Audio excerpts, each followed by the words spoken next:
Open Your Eyes is brought to you by the Belize Bank, our country, your bank, and Smart, bringing people together.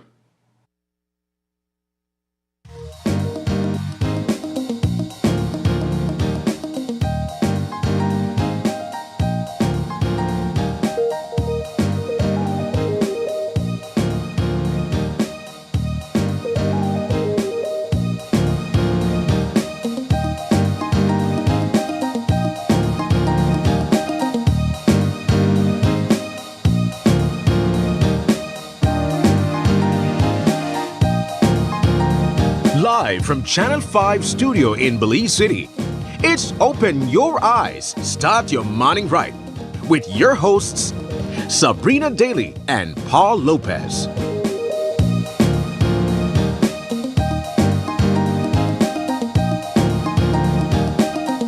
Good morning and welcome to Open Your Eyes. Start your morning right. I'm Sabrina Daly. And I'm Paul Lopez. And good morning, Paul. Good How we morning. doing? Doing fine. It's Tuesday. All things considered, it's a really nice morning outside. Yeah. The weather is cool, and I feel like I got enough sleep last night. All things considered, it's never easy having having a little baby in the house. Yeah. I hear it gets easier, right? But when you're at that 7 week stage, it's still the sleep is all over the place, right? And so we really have to find ways to share the load inside the house. I get some sleep, but then I'm half asleep and half awake because I'm looking over like, you're up again with the baby. I want to help so bad, but I fall asleep again just because I know I have morning show. But thank God that everything has been going smoothly. Yeah. And I think we're good parents up to this point. Yeah, so far so good. So far you haven't so good. failed as yet. We change the pampers to time and feed to time and put them for sleep to time. I think that's the most important. Honestly, I think as long as she's alive and she's eating, that's important. Yes. But who am I talking? I don't know. That's it. You just check every so often to make sure that that she's breathing. Yeah. And it's like, all right, you're breathing. Great, I could get on with my day. I'm just living through you guys. I'm enjoying hearing the stories, seeing the pictures that you share with us as well. And this is just one of those milestone moments that you'll never get back. You'll never get back that point of being a parent for the first time. Right. And so I'm just so excited for you and Thank you. Amber. Thank you. That aside, though, you did mention it is a beautiful Tuesday morning outside. I know for the most part we have been enjoying cooler temps, but it looks like it's going to be a warmer day out. And on the way coming here to work, I couldn't help but really appreciating the fact that I'm kind of watching the sky wake up, Yeah. Of course, it has been raining some as well, and there has been some potholes on the way getting here, but I'm hoping that it dries up because I know that we are anticipating some road work taking place in various parts of the country, especially here in Belize City. And so stay tuned for that. But for the rest of you guys who are just tuning in and starting your morning right with us, thank you for joining us. Whether you're tuning in locally or abroad, we appreciate your viewership. Paul, we have much topics to jump into this morning that are currently trending both online and in the news. So let's go straight into what's buzzing.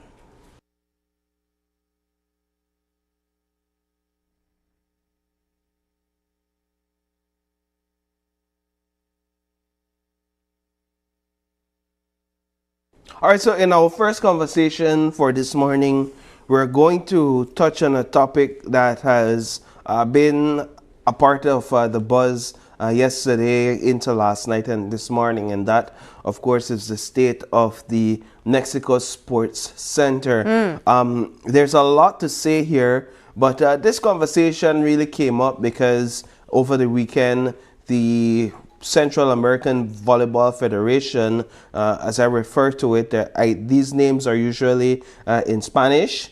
I just translate, and I hope I get the translation correct based on what I hear, right? And so the Central American Volleyball Federation had their annual general meeting in Belize over the weekend. It's a first for Belize and historic in that these nations from across Central America with millions and millions and millions of people are recognizing Belize as this outstanding staple in the world of volleyball, if you would, and that's because of how well we compete, how well we perform out there. With the resources that we have, with the too. little resources and the small population that we have, right? And so they brought the show to Belize over the weekend, and I think that Mr. Alan Sharp, the president of the association, and his team did a fantastic job with hosting these different delegations from across the region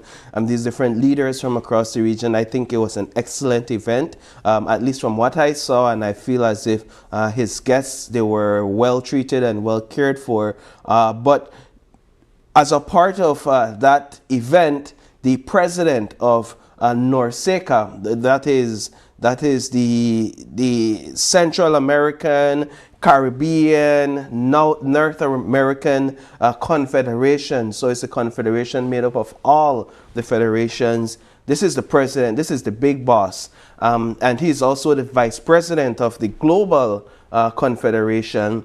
He is in Belize.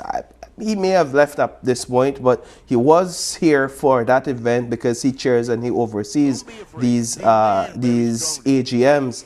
And so he is the one that really stirred the conversation surrounding the Mexico Center. He got up to speak at the opening ceremony. The media, the general public, some invited guests outside of the federation were invited to the opening ceremony at the least. And he got up when it was his turn to give his remarks and essentially open the General Assembly. And one of the things that he touched on, which has been a theme since his visit, is facilities, right, and the need for more sporting facilities in Belize. And it's something also that President Alan Sharp has been heralding. Belize needs more sporting facilities. Belize needs more indoor sporting facilities specifically because we have a lot of basketball courts across school compounds across the country, in communities across the country, but the weather and the climate is so unpredictable in Belize that you can't really rely on outdoor sporting facilities to host your basketball games, your volleyball games, to host your karate matches. You have powerlifting, and the list goes on. And so we need indoor sporting facilities, and a lot of them it's far and few in between. The amount of sporting facilities we have, I could think of only a handful here in Belize City, and it's oftentimes not enough to go around. And it comes at a cost that these smaller disciplines may be unable to afford. So with that in mind, Mr. President Cristobal Marte, he got up and he basically scolded, I won't say only the government, he scolded Belize in general. He scolded the associations, the federations, and of course he zoned in at the government, specifically the Minister of Sport, because the Minister of Sport was there at the opening ceremony.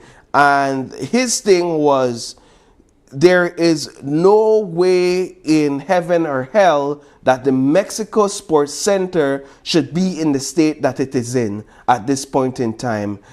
He said that if that was to happen in his country, he would be raising hell, and those in the sports community would be raising hell. He even said that he would dress his players in black, and that they would take to the streets and protest because of the state of a sports facility like the Mexico Sports Center. Now you have to put things into context. What happened at the Mexico Sports Center? It was it received structural damages as a result of Hurricane Lisa in 2022, November 2022. But the problem here that Mr. Marte raised is that we have been unable to restore the structure to its usable state for more than 2 years. We're going on to 3 years at the end of this year. We've been unable to do that. And the big question for him and for those in the room is why? How is it that we have left such a state of the art, if you would, facility, just abandoned, thrown to the dogs, a ghost town. And so our cameras got an opportunity to go inside the facility for the first time this weekend, and what we saw was appalling. It was jaw-dropping, if you would. The fact that the wooden floor that was once there has been completely lifted. I understand weather damage, so those wooden floors are no good. The roofing, there's still, the whole structure is still exposed to the weather and the elements because the roofing has still not been repaired. There's light fixtures falling from different parts of the structure. The bleachers are, for the most part, still intact. In fact, they almost look pristine. They just need to be wiped up and stuff like that. In my view, there is work to be done there. Well, clearly there's work to be done there, but I don't know that it is at the magnitude that it requires hundreds of thousands of dollars to address. And perhaps I shouldn't even be speaking figures because I haven't done the calculation, but we're talking about roofing and flooring for the most part, and then some minor details where the light fixtures are concerned. It's clearly a huge issue, but the Mexico Center has been embroiled in controversy since its start. This whole issue with the Mexico Center did not begin with Hurricane Lisa. We have to put that into perspective.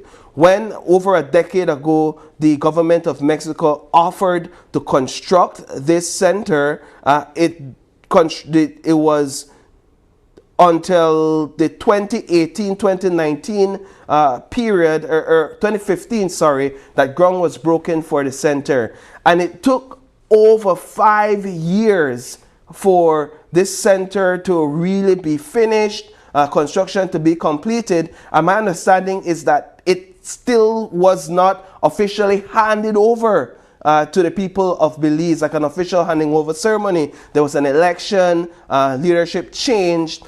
There were also questions about how the money was being handled and how this building was being constructed in terms of the budget that was being used there. So it's been chaos. Yeah. It's been controversy surrounding the Mexico Sports Center since the start. However, it really took an outsider, and this is what a lot of people are saying, it took an outsider to come and really give Belize a tongue lashing, to say this shouldn't be, this can never happen. And the heart of it really, and I took from him the heart of it really is that we need to develop our athletes, and our athletes need spaces like the Mexico Sports Center to develop their skills, to be able to compete at a high level across the region and across the world. And if we're asking for more facilities, but then we have an amazing one like this abandoned, then that's an issue. Here's the thing. This has been a growing concern, as you pointed out, decades back when we talk infrastructure and the need to have adequate facilities for our athletes. I think of the Marion Jones Sporting Complex, and it was just last year or 2 years ago that you highlighted the state of the track area. Yeah. But truly, these are the things that these athletes in this country have to deal with, and we still watch them become resilient and overcome all of this and still perform at a high level. And I want to use this opportunity to segue into another athlete, still on the topic of sports, that has been recognized internationally, when we say in the United States, so to speak. And we've had Devin Moody on the couch before. He's a young basketball player. I believe he's only about 17 or maybe even 16, I'd give him. But he's so promising, and he had the opportunity to go to the United States to complete his high school diploma, and he is currently making waves there. He was recently highlighted in the Los Angeles Times, I believe their high school sports segment of their paper. And this is just one of the examples of we've all been talking about, Paul, when it comes to investing in our athletes. Moody is being compared to LeBron James on the court when he moves with intention and moves with passion. And he is so young, Paul. Yeah. And this is what we've constantly said, just invest in our sports and we can see the rest follow.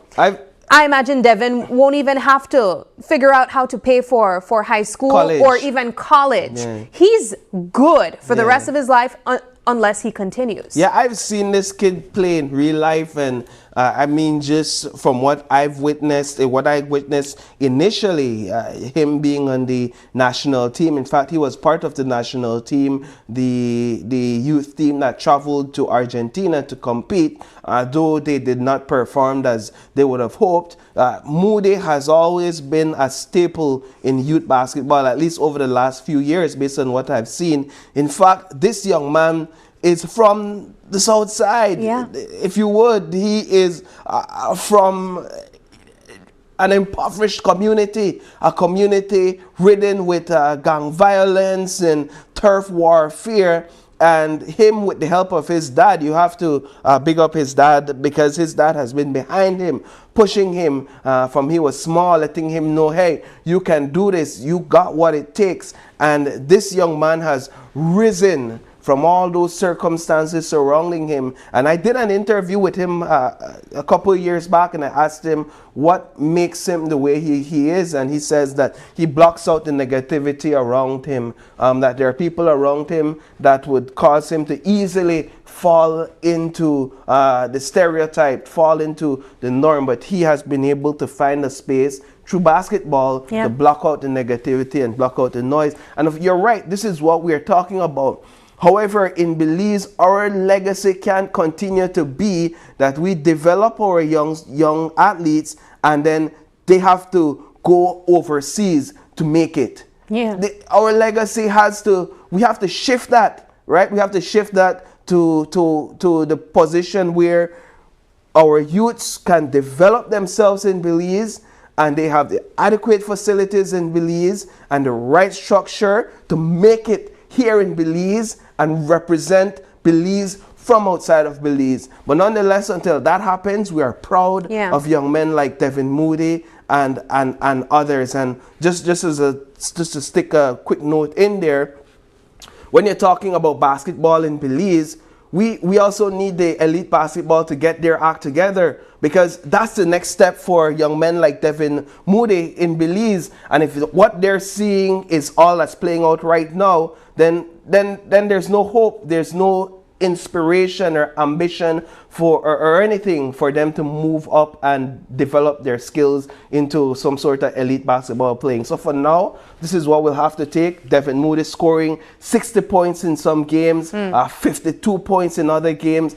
Like, at this point, he's just bullying the high schoolers, and he needs to get his to college at this point. And he has plans to study at a 4-year university kinesiology. Yeah, and hopefully, if he gets that opportunity to go into the NBA, I imagine he's going to take that as well. So kudos to him.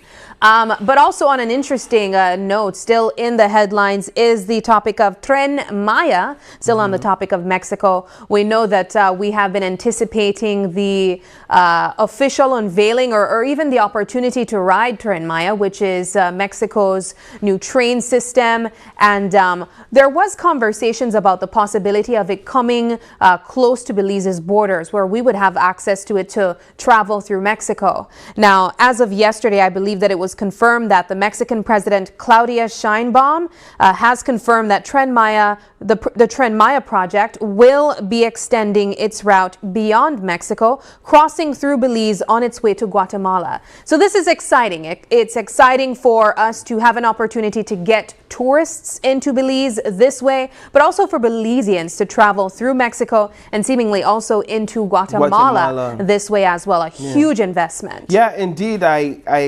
I'm still on the edge, waiting to really see all of this play out. It's good talk. It's a good conversation. It gets people talking. It gets the word out there when you hear the president herself saying that indeed there are plans to expand this thing into Mexico, into Belize, and then kind of extend it into Guatemala as well, it's almost like, all right, so it's going to be way easier to travel and build that connection and build that link. For me, I'm a hopeful skeptic. Yeah. I have to wait until I see it happen, but I'll tell you something. I'll be one of the first to jump on Tren Maya and make my way to Cancun, because it's the travel. Or even Guatemala. Or Guatemala. I've never been to Guatemala City. So it's one of those things I have on my bucket list in the short term, and so it can be such a headache. A pain in the butt to get to Cancun, and those vacation destinations are so nearby. So it will be so super easy to do that if we get this established. I'm just waiting to see, and hopefully we could maintain it and not leave it like the Mexico Sports Center. I keep bringing it back up, but I mean, you are a sportscaster, so I expect the passion from you. But also, it's an outrage for the entire country. But that does it for What's Buzzing. If you have any thoughts on either of the topics mentioned, let us know in the comment section what you feel about it. And if you think that there is something that we should be discussing currently that is pressing either locally or internationally, also let us know in the comment section. Moving now into our eye-opener for your daily dose of morning motivation.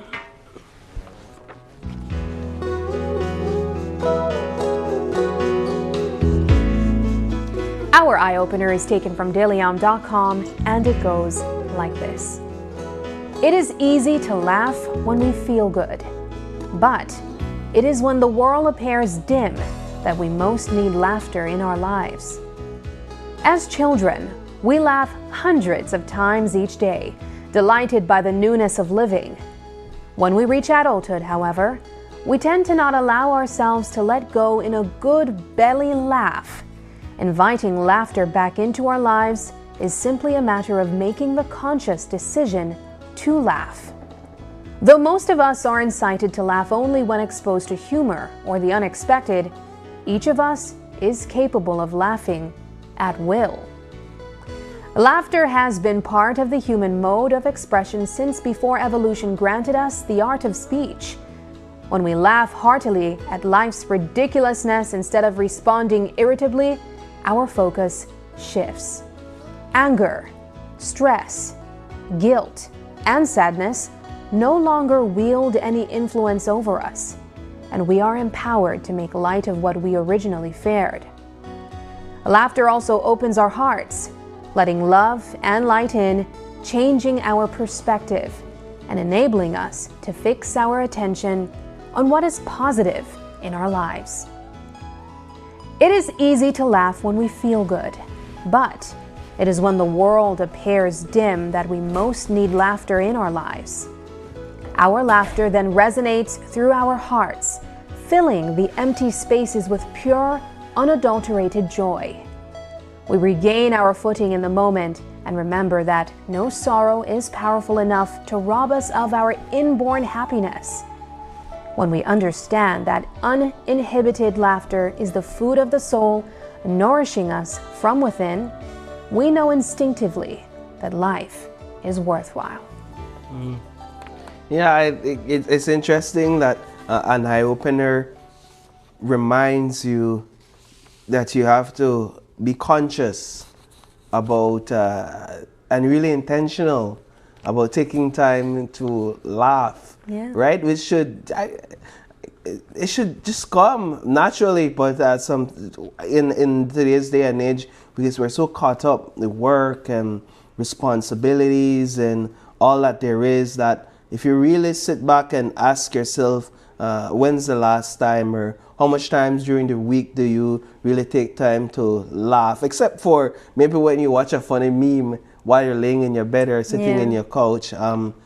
I would dare to guess that a lot of us would say it's far and few in between. Absolutely. And I mean, if you take it even further and talk about those belly hearty laughs that bring tears to your eyes, those are the ones that I think are so almost healing, because it really allows us to separate all the seriousness around us and just consume our happiness that's within us. And it's such a true statement that you said, Paul, where I think a lot of times we get consumed with the seriousness of life that we don't even think that we're allowed to laugh, so to speak. I mean, I think of a lot of our work lives, for example, or even just the stress of our lives. People around us might make you feel like, you know, it's not a good thing if you laugh too much, like it's immature. No, you laugh. I mean, a lot of the people who might be pushing that type of narrative, they're the ones that need that laugh even more. And so don't be afraid to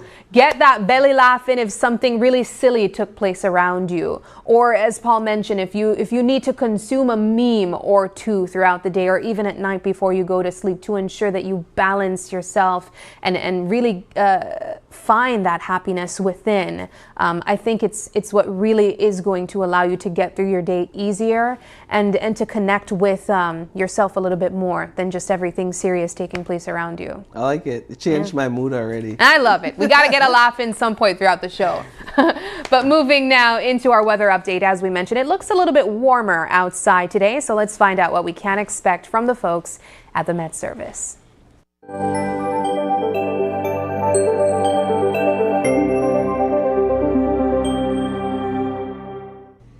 Good morning, Belize. Latest observations across the country show partly cloudy skies with scattered showers.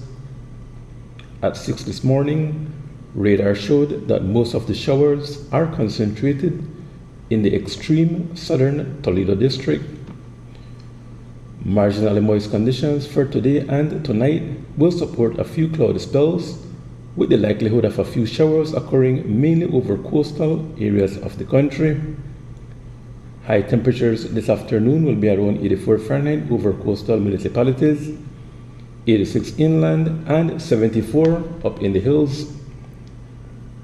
Lows tonight will be near 76 Fahrenheit along the coast, 72 over inland areas, and 65 in the higher elevations of the mountain Pine Ridge. Winds out at sea will be out of the east and northeast at 5 to 15 knots, and sea conditions will be choppy.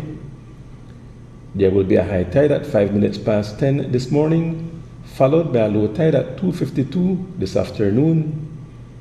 Sunrise this morning is at 6:25, and the sun will set at 5:45 this evening. The moon will set at 7 minutes after 5 this evening, and the moon will rise at 6:39 tomorrow morning. The outlook is for generally isolated showers activity on Wednesday, followed by a slight increase in showers on Wednesday night. In the sargassum forecast, with limited sargassum over the area, impacts from sargassum are expected to remain minimal during the next few days. And that concludes your weather report and forecast from the National Meteorological Service. Join us at midday for our next weather update, but until then, enjoy the remainder of your Tuesday morning. All right, there you have it, your weather update from the folks at the Met Service. Moving now into our show lineup, we have three wonderful conversations to look forward to this morning. In our first conversation, we'll be joined by the Belize Customs and Excise Department, and they're going to be talking to us as they celebrate Customs Week and also talking about the work that goes into ensuring beneficial international trade. And then our second conversation is all about the Financial Intelligence Unit, and they'll be in to share how they've been placed, how they've placed Belize among global leaders in anti-money laundering efforts. And in our final conversation, this one's super interesting. We'll be speaking with Paine Treasure Trove's Learning Center as they aim to bring some relaxation to the hardworking teachers on a mental wellness escape to an adventure park. And so that sounds certainly interesting, but we got to take a quick break. And when we come back, we are going to be talking a bit about the celebrations of Customs Week and, of course, the work of the Customs Department. Stay with us. We'll be right back.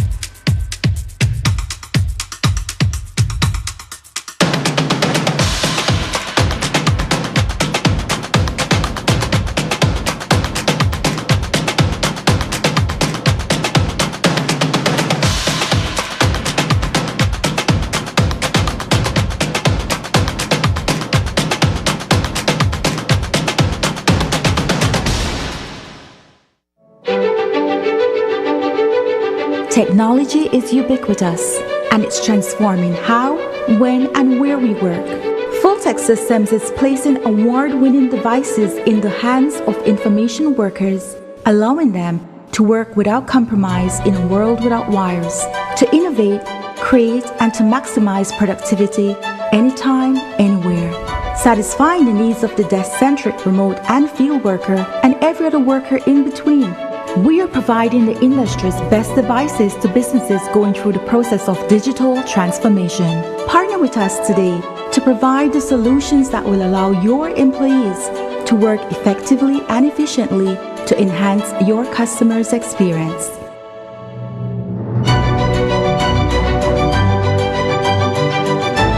Fulltech Systems, your technology center, where you'll come for the price, but stay for the service.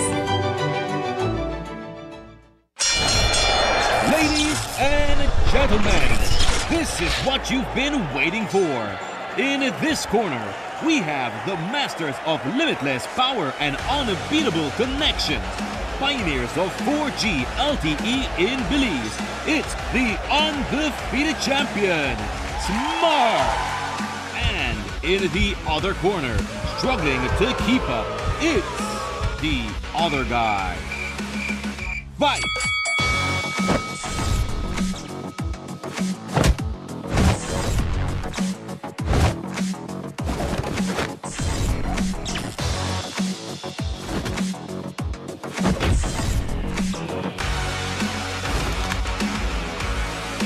Tired of getting blow after blow from a plan with the other guys? It's time to tap out and join the winning postpaid plan provider.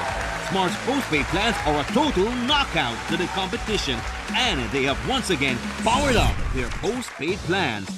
Sign up for one of Smart's boosted postpaid power plans today and experience the victory of superior service. Smart, bringing people together. Whether you're enjoying the outdoors, Ooh, finally here at the Fort George Hotel and Spa. This is nice. or stuck in the office, How can I help you today? when it comes to finding the perfect frames and lens for your eyes, what you do makes all the difference. Elevate your eye vision. Choose eyewear that reflects your lifestyle. Quartz Optical. Value you can see. Coming up, these chefs and mixologists produce their creative best for their biggest party yet. This steel band has been making a difference for over 40 years. An island filled with beauty, a vibrant culture, and an iconic natural attraction. Now, where can this be? It's all next on this station.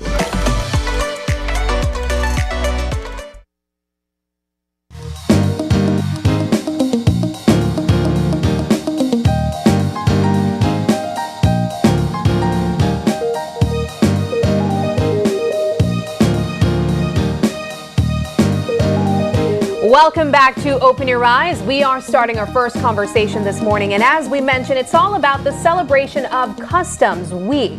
And our first guests this morning are representatives of the Belize Customs and Excise Department. Joining us is Imelda Kokom, and she is the Deputy Comptroller. And also with her is James Saunders, Customs Examiner 2. Thank you guys so much for joining us, and welcome. Thank you. And also happy Customs Week. I heard it's a big thing over that side. Now, you guys are celebrating Customs Week under the theme Customs, delivering on its commitment to efficiency, security, and prosperity. Before we get into the theme and what that represents this 2025, talk to us a little bit about your individual roles within the department. Let's begin with you, Ms. Imelda. Okay, so I am the Deputy Controller responsible for compliance. So basically, under my responsibility is the post-clearance audit, valuation, risk management, the training unit, and trade. And I'm also responsible for creating our standard operating procedures, which is very important when we speak to efficiency, because efficiency speaks to our delivery of service, and in order for us to deliver service effectively, we have to create standard operating procedures across the board for all our different ports of entry. So, excellent. In a nutshell, that's my. And Mr. Saunders, what do you do? Good morning. Good morning. Well, my role at the Customs Department as an officer, we are basically there to examine cargo. At this present moment, I'm working at the shipping section, Okay. whereby we board, Customs would board the ships, private yacht, mainly the ships coming in with cargoes, to see that the risks of the containers are at the level. We also make sure that the crew on the board is safe, that we have our necessary procedures when getting in containers, depending on what type of containers. Deal with paperwork, clearance of ship, and incoming ship reports at this point. That sounds like a lot of work. You have a team behind you, I would imagine. Yes, we delegate a unit. Yes, okay. Yes. What do you refer to the unit as? Well, we are the shipping section. Oh, the shipping section. For the entire department, the Customs and Excise Department, what would you say is the population size of this department? Work size. It's a little over 300 at this point. Wow. And stationed all over the country in various border entry points, land, sea. Yeah. Wow, yes. So we do have our headquarters here in Belize, because when people think of customs, they think you either work at the border or at the airport. Right. Very true. But we actually have a headquarters, which is our soul of the department. That's where we have all the different units. So even looking at customs, people think that the only thing we do is to just check baggage and check luggage and check vehicles, but we do have like the valuation unit that deals specifically with valuation and cargo. We have our risk management unit that deals with our Asecura system, which is a risk-based approach to examination and release of cargo. We have our post-clearance audit unit, which deals with the auditing of different companies or high-risk companies. We have our trade unit, which deals with all these different trade negotiation with the DGFT. And so there's several, we have enforcement, and so within the headquarters itself, there's so many different units and the functions are so different from each other, but there's coordination, and then you have the three main borders, which is just southern border, the western border, northern border, and in between there are custom houses like in Orange Walk that deals specifically with enforcement. We have Consejo specifically with enforcement. We have Dangriga, we have Punta Gorda. So, What unit would you say has the most interaction with the general public on a day-to-day basis? That would be valuation and examination for headquarters. Okay. Because valuation, we do pre-approval, and so we deal a lot with consultation with our stakeholders, informing them how to build their compliance. Examination, of course, because people need to go and clear their cargo, whether it's their personal cargo or it's container load, and then you have those at the airport and the border, which is every day, 24 hours, dealing with people, incoming, outbound. So when you say valuation, just briefly from my knowledge and those are the viewers, what are we talking about? What are we valuing or evaluating, if that is the case? And so basically, under one of the team right now, it speaks to security. And so security has moved from just securing. Just securing. And so security has moved from just securing government's revenue. And in securing government revenue, we have to make sure that whatever is being declared to customs is the proper transaction value, and they're not reducing. But it has stemmed from just moving away from that tax-based approach to looking at money laundering, and especially trade-based money laundering, because now we're seeing where these lead to terrorist financing and such. And so valuation, even the function of valuation now has expanded towards looking at these types of transactions to make sure that we can trace the money from where it leaves, and whenever it's being recovered, that it's not used for terrorist financing and stuff like that. So we work, and I heard you saying that we have FIU is next, and so we had developed an MOU with the FIU because we have to coordinate with them for declaration of money leaving the country, coming into the country, and also if we have any issues where there might be some sort of money laundering with our traders, we do have to inform them, and they guide us on how to deal with these situations. I think that is such an interesting, as Paul mentioned, note to highlight, because we just had the FIU on the news last night, where they were highlighting some of the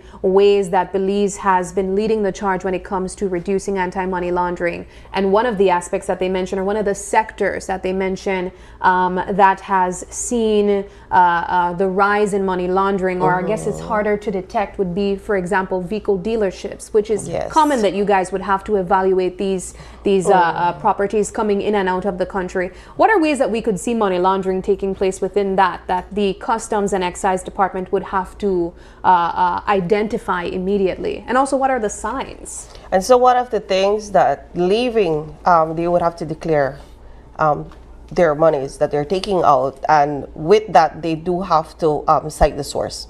And so they do have to, whether it's from a bank account or there's a person that's paying them to purchase these vehicles, they do have to cite where the monies are coming from. And when they come in, all these documentation are in their name. And so there is a report back to the FIU to look at, and other tax agents like the BTS, they would look at those individuals and see what their transaction looks like for the year, what they are disclosing to these different agencies. And also, like I said, it will be on their end to find out where the source of the money is coming from. All right, so when we think about the team, we think efficiency, security, and prosperity. Let's first touch on a bit of efficiency. Let's give ourselves somewhat of an evaluation to see how well we've been doing in the efficiency area and how we've improved. I hear the criticisms across the country, and not only for you all, just government entities in general, when it tend to be a little less efficient than Belizeans would desire in terms of processing stuff and getting customers in and out on time in a satisfactory manner. What has been the experience at the customs, and what has the improvements look like? Have we been delivering on our commitment? Yeah. And so what got the ball rolling for us was the implementation of our Secuda system. And so that system actually digitized some of our processes, and it allowed the traders to be able to access our system 24 hours. Payment can be done online. They can pay at any bank. They're allowed to pay in any district. And so it's the ease of doing business with customs. Moving on from there, we have re-engaged our stakeholders, because for most part, customs work and collaborate with all these different agencies that have a restriction on trade. And so when you're looking at customs and there's delay, a lot of the times it's delayed because people are not aware of these restrictions and that they need to get a license, they need to get a permit. And so we would have to stop the examination process and guide them as to how they can apply for these different permits and license. And so what we try to do is we engage our stakeholders, and we try to update our procedures in terms of these requirements. So whenever they have a change in legislation, a change in procedures, we try to make sure that we collaborate with them, and we write up our standard operating procedures, and we make sure that we disseminate these to our stakeholders. We try to make sure that they not only the trading community, but also people that do their personal shopping outside of the country are aware of what these restrictions are. Yeah. So we try to simplify our procedure, and we try to coordinate with them. The only thing we don't do is I don't believe we do enough sensitization on our procedure. Yes, the 26th of January, that's our That's our celebration of ourselves as being custom officers, and we do take that opportunity to try to engage and inform. But outside of that, we get there's very few times when we actually could engage the public, the general public. We do the engagement with our stakeholders, with our traders, but very, very little with the public. And so that's one of the things I believe the comptroller would like to look at, to see how we can get more of these information out there. You know, I also think of the ways that the Customs and Excise Department has modernized over time. With a staff population of over 300, are there ways that we have seen this department become more efficient, say with technology? When we think access to information online, is this something that the Customs Department has prioritized? Yes, we have done it, and we do have, even to the point where we have gotten some non-intrusive inspection equipment. And so Mr. Sanders could speak to that, because they use it a lot for examination, enforcement, and then we also digitize our declaration form. So this was in conjunction with the Immigration Department, where the declaration for Immigration and Customs has now been digitized. So you go online and you fill out your form, and you don't have to be printing, because it gives you a QR code, and you submit that to the immigration officer or Customs. So we are on our way to digitization, and then in the pipeline there's also a move towards a single window, a trade single window that's initiated from the ministerial level, and then we also have a maritime single window that's also under the Port Authority. And so there is opportunity there, but Mr. Sanders can speak at let's talk a bit about that. To add to what she's saying, yes, we have some equipment, non-intrusive, so that we would collaborate and closely work along with the U.S. Embassy. We have one of the few kits we have. The value probably the Buster kit probably value about roughly something like $1 million, something like that. This gives us a way to do a more check examination, in the sense X-ray wise. It gives us equipment that measures the length of the container, in the case of there is a compartment built within. Oh, interesting. Within this container. I always wondered that. So what she was saying when we were speaking, and as my assistant or deputy controller had said, coming in for stuff, a lot of people don't know that we do a lot of agency duties, collections, dealing with stuff that comes under Baja. Then we would get the necessary company or group to come in and deal with him. So in cases, for example, maybe you get a container with some maybe AC, refrigerator, and you pay your duties and taxes to Customs, but you are wondering why I can't get my stuff. Well, as she said, if they would educate them more, advertising on TV, we would know that most items would say you need to get a license prior to importation. To facilitate trade, we would accept, let them start the process, but we cannot release these items under these agencies until they get the proper license. And you're not the one that's issuing the license. Nope. Yes, so you have to wait until they go to where they need to go to get their license and bring it back. They're just the ones that people get upset with. Of course. Yes. Because the only guy we think, they're going to hold it. Yes. Mr. Sanders is keeping back my stuff, but they don't realize it's out of our control. I like that. What can we do then to ensure that the public understands what the process is before they reach the customs area, and then they have this big delay? Is there perhaps better collaboration that is needed with other agencies that you guys work with to ensure that they come with the necessary paperwork? Okay, so apart the ones that does their personal they do the personal payment for their personal items, operate different from the people who does the freight. So the freight cargo, the one that comes by container, they have the use of a broker. And so what we do is we work closely with the Customs Broker Association. We do training, we inform them, because I teach on agency duties. So we give them all the information of the different agencies that has a restriction on trade, whether they issue an approval letter, they issue a license, they issue a permit, how do you do that application, and basically it's just giving them what's the function of those agencies. And like he mentioned, all of these has to be applied for and received before the importation of the goods. Some people are not aware, and so that delay is caused, but not because Customs does not want to release the goods, but because they have failed to meet all the requirements. And it's not only Customs requirement, but it's other agency requirement. And since it's not our regulation, we cannot release the cargo.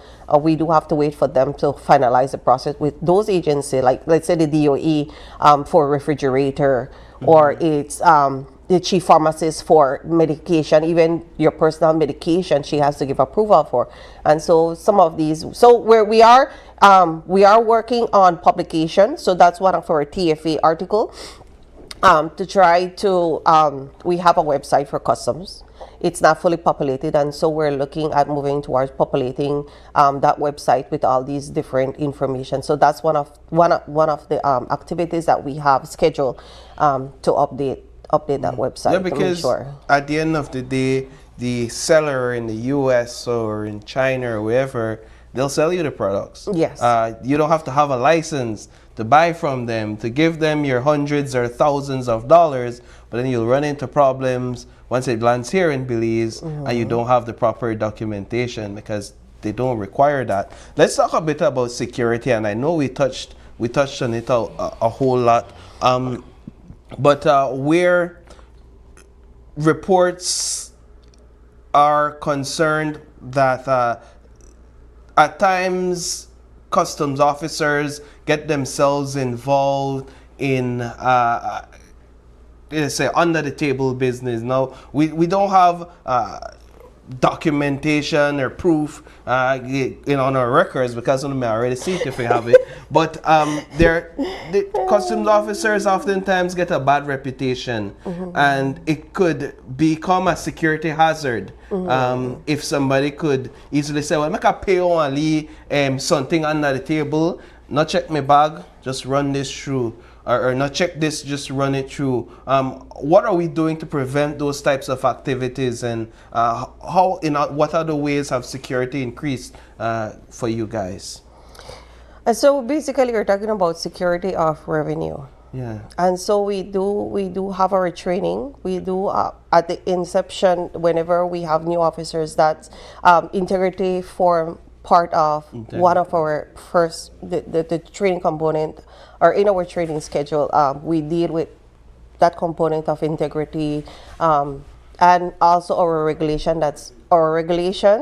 And also the public service regulation that speaks to integrity and speak to how you behave as a custom officer, and what would be the repercussion of acting outside of what you're supposed to do as an officer and under those regulations. So we make sure that we start.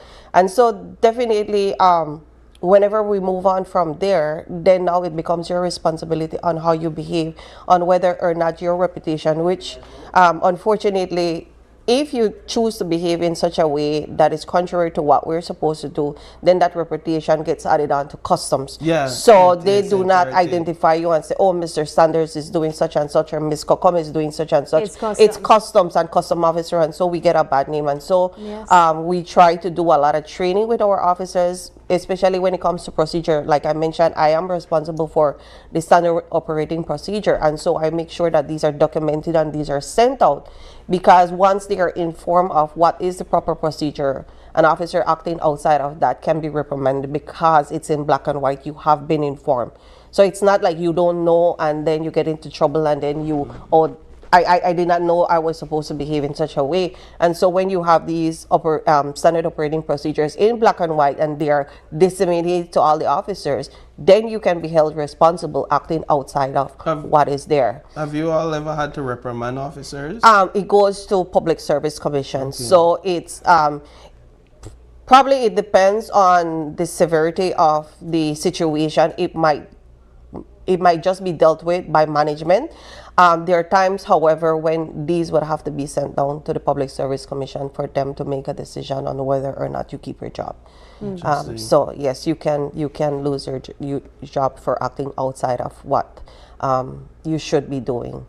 And again, when we talk about security, most of our teams that deals with illicit movement of firearms, weapons, and goods, there's always a team that is between customs and the police department. And so we make sure there are times when we do have team that operates only by customs officer, and then we do joint patrols. And so there's other agencies with us would probably make it a little bit difficult for you to engage in some of these. Like in December, the enforcement activity that we had in December, where you saw the checkpoints on the road. Yes. If you notice, there's police there's BDF, and there's customs. Yeah. When we do roving maritime roving, it's with customs, BDF, customs, Belize Coast Guard.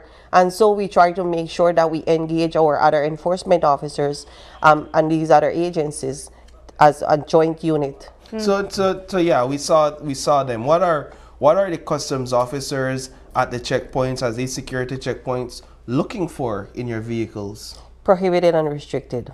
Prohibited and restricted. And undeclared cargo. Okay. And so like we've mentioned, there's a lot of restricted items, especially for Baja. So the meat, fruits, vegetables, flowers, yes. Okay. And so we see a lot of even medication coming over through these porous borders, coming through. Orange Rock is one of the hotspots, and so everything comes there. Bears come through there. Oh, yeah. And so we're looking at all these restricted, and then you have your prohibited, because even when you're looking at firearms, the movement of firearms and ammunition, they do come through those areas. When you're looking at the movement of narcotics outbound, so it's through those areas. So we always make sure that our team consists of these other two, the police department, because there are specific units within the police department that assist us, and then you also have the BDF. More security. Here's what I'm curious to know quickly on vehicle inspection. Just to kind of dispel a misconception, if there is one where this is concerned. What's the protocol when it comes to government vehicles and diplomatic vehicles?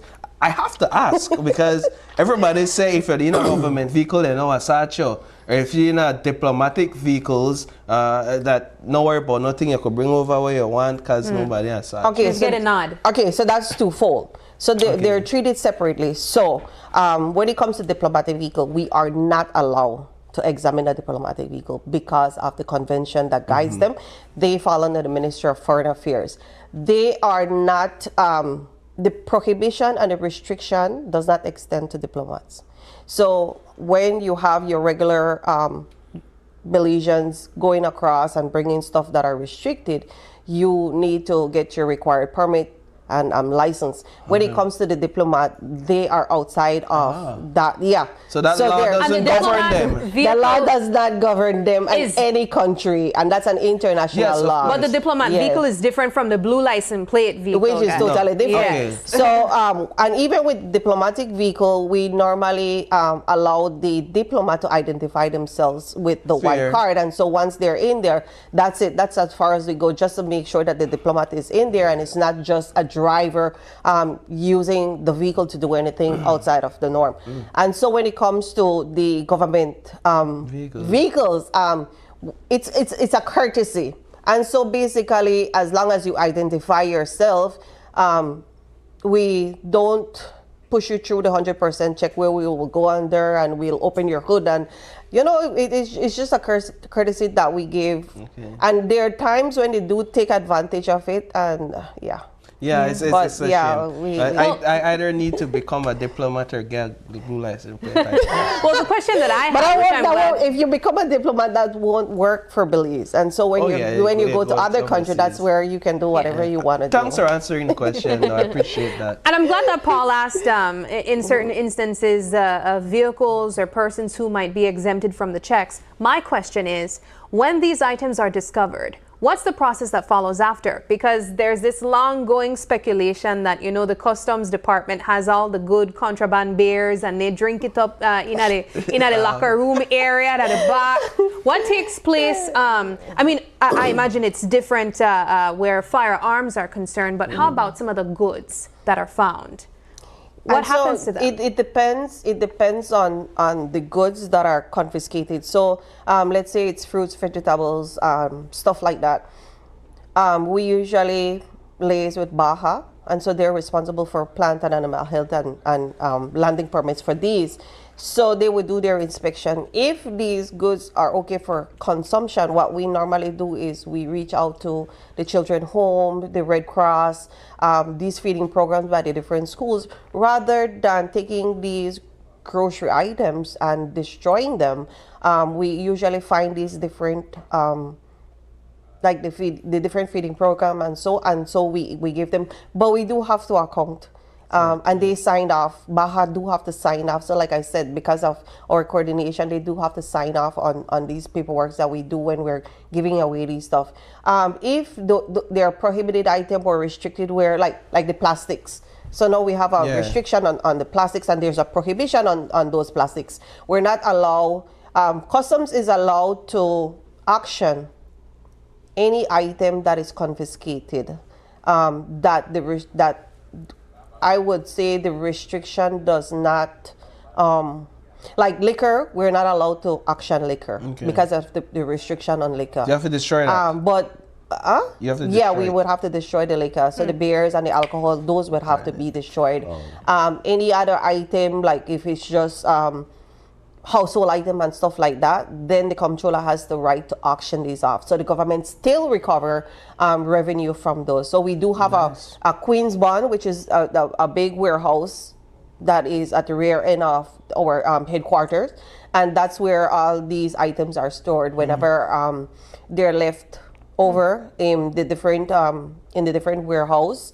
Whenever they're confiscated, whether it's by examination and they find that they did not declare items, and you know, people decide not to pay the duty on them, or they don't want to pay the fine, they just leave them, and so customs reserve the right to auction off these goods. So we do that. All right, so let's jump into Customs Day. Right? Customs Week activities. We can talk a bit about the activities that we all have planned and what the public can expect. Okay, in that for the week, we started yesterday with a church service at the Customs Department for all customs officer at the main office. Today we are celebrating for our fallen brothers in the department. Tomorrow we'll be having an outreach, community outreach to the different schools, and Thursday is the Customs Appreciation Day. How do you guys want to be appreciated this year? A day off, some pampering, some free beers, a bonus, a pay raise. We'll come together and we will talk with the controller and the assistant and deputy controller about that one. The controller says she cannot give us increment, but she can definitely provide us with food. Okay. So what will that day look like, the Appreciation Day? It's basically, sometimes we, after work in the evening, we would have a gathering. Nice. And everyone would come along who have food the and time, drinks. everyone. Food, drinks. No contraband beer. Custom drinks. Yes. No contraband beer. Yes. We stick with Belize. I like it. And Friday, we will be having the Information Day, which we are asking the public, schools, business personnel to come out and to get the necessary information they need. For example, we also work with the micro, small and medium enterprises, letting them know what is the process and procedure, whether they are doing businesses from within, which would be like under excise, or business where they have to import the stuff. As again, let them know what are the necessary procedures to get their stuff, and when they get it here, customs will get your stuff quicker to you. You just need to have the necessary license or permit to get your stuff out of customs. So where is that event taking place? At the customs department. Headquarters? The headquarters. Caesar Ridge Road, the big cement building across from the Port Authority. A lot of people get the Port Authority, The Port of Belize. Port of Belize, mixed up with the customs department. No, the customs department is that big cement building across from the it. Port Yes. Authority. Yes. All right, good. We work in collaboration with them. We also, it shows coming back to customs, where the controller was talking about our efficiency, about getting the finance up. What we do, and as you were saying, in collection, whatever we collect goes to the government to enhance whatever work we need in our country. And one of the main thing is to get us out of our debts. And so that's what we use, or the customs would rise above to try get. Over the past 4 years, we have surpassed our revenue that we should have reached for the past 4 or 5 years. I think I have to give you the correct figures. Yes, he wants to give figures because we're proud of our figures. Our country can know what we are doing when everyone is sleeping and we are up at night. Fair. The year 2021 to 2022, customs allocated $434 million. Wow. In 2022 to 2023, we went and we collected $475.22 million. In 2023 to 2024, we collected $517.05 million. Wow. And this year, 2024, going into 2025, the Customs Department has collected $548.82 million. It's incredible. Wow. So really they're speaking about prosperity. Yes. Right? So And how the work you do prospers the nation and how it goes hand in hand. That's incredible. I thank you so much for that data, because without it, I would have never been able to guess that figure. I probably said 20, 30 million. Yeah. We're talking about the hundreds of millions. And that goes right back into the country. And the cycle continues. So we really see the importance of the work that you guys do. I mean, that goes without saying. We already knew that. But I think hearing some of the figures and the extent of that figure, as Paul said, really puts into perspective the importance of your roles. Well, we celebrate Customs Week with you guys. There's obviously a lot more than we expected that you guys actually do. And so we just want to say a huge congratulations to the work that you've done. And we look forward to hear the work continues, and of course the staff grow, and then you even get your increments and you celebrate the way that you want your bonus, all of that. But as we wrap up the conversation, I'll ask if you guys have any final thoughts you'd like to share with our viewers. Okay, so personally for me, I like to take advantage of our Customs Week because, and especially our Customs Day, it does both things. And so one of them is engaging with the public. And so, like I said, it gives us one of those rare opportunities for which we can engage the public and keep them informed of their rights passing through the border, what they're allowed to bring in, what are their exemption, because people need to know that there is exemption that is there for them to utilize, but not only for individuals, but there's also exemption for businesses. And how do you apply for those exemptions and give them all these information unrestricted? And secondly, it gives us an opportunity to partner with our sister agencies. And so what we normally do is we invite all these agencies that has a restriction on trade, and we have them out there so that people can engage them one-on-one. So it's not through customs. It's not customs trying to inform them what's the requirement of these government agencies, but they're themselves being out there to inform and to just hear from the public if their application process is too lengthy, if they don't get back their permits in time. And so this engagement is very essential for when you look at efficiency on the service that we deliver. So this is what I always look forward to. And thank you again for having us. Of course. The comptroller is happy for us to use these opportunities, and we're happy that talk show like yours give us these opportunity to come and engage the public and keep them informed that we're trying. Yes. You know, it's a rough road, and we do try our best to make sure that the way service is being delivered, that we enhance what is there, or collaboration is enhanced, and our revenue collection is also there. I mean, with that amount of revenue, I say you're doing a heck of a job. Absolutely. Mr. Saunders, any final thoughts? What I'd like to refer to for Friday, I would really like for the public, especially the schools, colleges, they would be the next officers coming up. We, as senior officers, are trying our best to keep that standard and even higher at customs.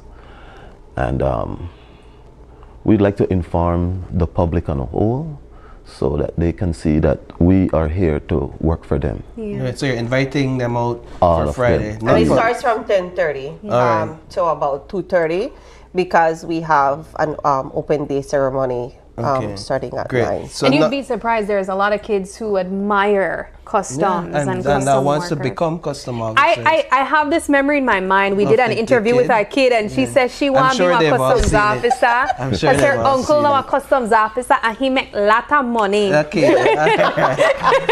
Guys, thanks so much for joining us. It's a pleasure. And as we close on the talk of money, we're going to jump into another conversation related to money, because we'll be having the representatives from the Financial Intelligence Unit as well as the Ministry of Finance to talk to us about anti-money laundering. Stay with us. We'll be right back.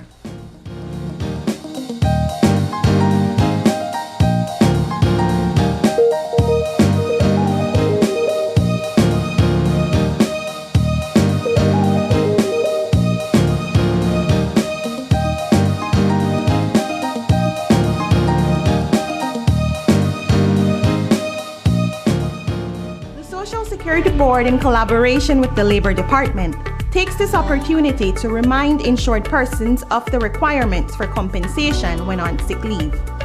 Any employee who has worked with an employer for at least 2 months is entitled to 16 working days of sick leave with full pay every year.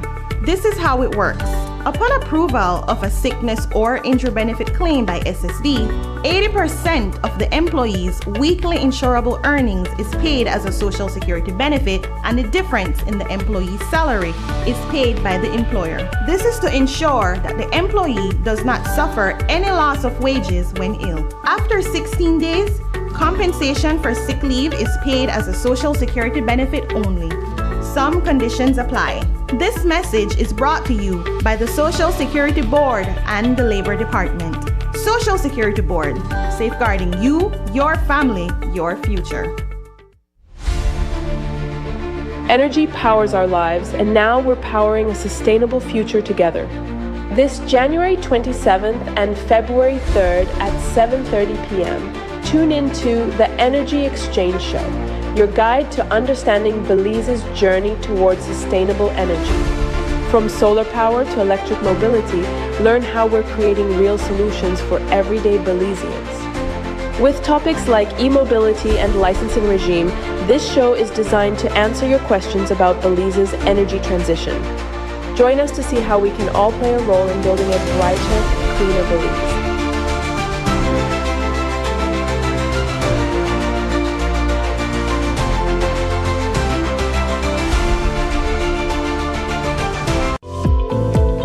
unwrap the joy of crystal clear picture and sound from Iowa, the brand that offers you affordability and exceptional quality. Iowa has a wide range of exceptional products to choose from, such as TVs, speakers, headphones, home appliances, and much more at affordable prices that won't break the bank. Enhance your audio-visual entertainment experience with Iowa, and for your convenience, parts are readily available in country for hassle-free maintenance. You can find Iowa products at your local electronics store countrywide. Choose Iowa, the best in home entertainment and household appliances. Ladies and gentlemen, this is what you've been waiting for. In this corner, we have the masters of limitless power and unbeatable connections. Pioneers of 4G LTE in Belize. It's the undefeated champion, Smart. And in the other corner, struggling to keep up, it's the other guy. Fight!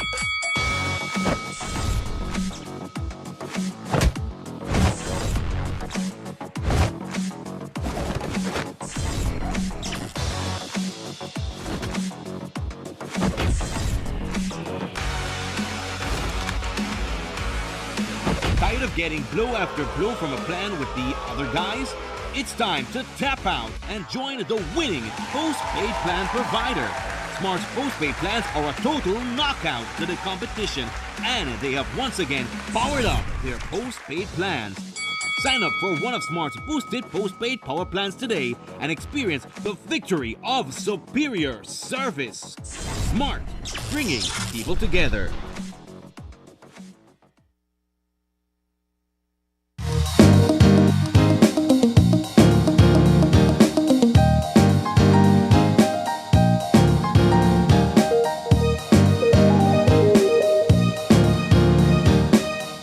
Welcome back. This is our second conversation for this morning, and it's all around the fact that Belize has emerged as a global leader in anti-money laundering, and we have joining us on set none other than Ms. Lenny Isigiri Magan, who is the director at FIU Belize, as well as Mr. Christopher Kohi, the Minister of State in the Ministry of Finance. Good morning to both of you. Good morning, and welcome. Thank you. And thank you so much for joining us. All right, so what we understand is that the evaluation report was published on January 23rd by CFATIF, and that's the Caribbean Financial Action Task Force, and that this report basically outlines some positives for Belize and some positive steps that we've taken. So first of all, let's put into perspective what this report